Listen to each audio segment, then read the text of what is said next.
For decades, a modeling career began with pure luck. A scout would stand in a crowded airport like JFK and happen to spot someone like Kate Moss. Gisele Bündchen was discovered eating at a McDonald's. Discovery was a lottery system, requiring an aspiring model to be in the right physical space at the exact moment a scout walked by. Before the internet, talent scouts roamed shopping malls and city streets as absolute arbiters of beauty. They hunted for rare physical traits that met the industry's rigid internal standards. These scouts funneled talent into a handful of elite agencies in New York and Paris. The small group of institutions held a total monopoly over who could enter the industry. In this analog system, models were passive participants. Their careers existed only through the explicit permission of institutional gatekeepers. The era's physical currency consisted of massive portfolios and standardized comp cards. These were the only way for a model to prove their worth.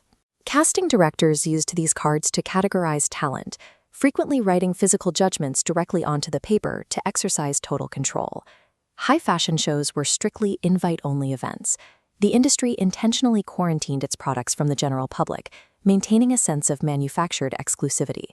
Glossy magazines acted as the industry's dictatorial mouthpieces. They decided which aesthetics the global market was permitted to see and consume. The job description was clear. Models were silent, anonymous canvases. They were hired to be devoid of a personal voice or any direct connection to consumers.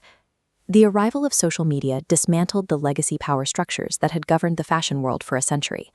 Discovery moved from physical malls to hashtag searches and virtual casting calls. Anyone with a smartphone could now be seen by a global audience without needing a scout's intervention. This shift allowed models to bypass agencies entirely.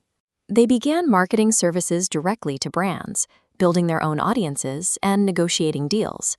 This independence created a new creator middle class. Models now sustain themselves through affiliate marketing, direct sales, and independent brand partnerships. Physical comp cards have been replaced by a mandate for authentic digital documentation. Audiences now expect a continuous, behind-the-scenes look at a model's actual life. Success now requires a model to function as a multi-hyphenate entrepreneur. The modern job description is the active management of a digital media enterprise. Unmediated connection with global audiences exposed the narrowness of legacy beauty standards. Consumers began to reject the unattainable ideals historically pushed by fashion magazines. Modern models have used their online followings to act as advocates. They successfully forced legacy brands to commercialize inclusivity by demonstrating its massive market demand. Unique physical features, once seen as casting liabilities, are now highly lucrative personal brand signatures. In a decentralized economy, the goal is to be distinct rather than anonymous. Runway shows evolved into hybrid physical-digital events. These phygital productions exist primarily to feed the massive online demand created by model influencers and their followers. By owning their own distribution channels, models successfully inverted the industry's power dynamic. Legacy brands must now adapt to the creators' audiences to remain relevant.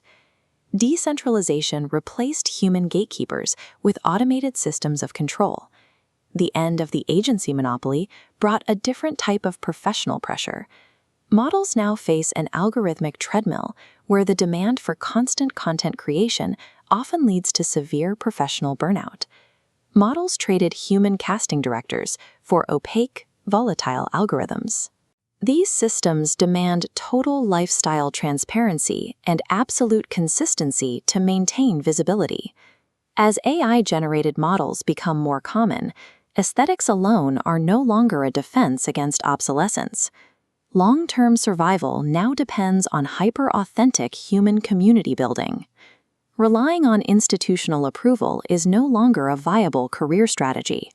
Whether on the runway or in any other creative field, success depends on the relentless cultivation of a sovereign personal brand.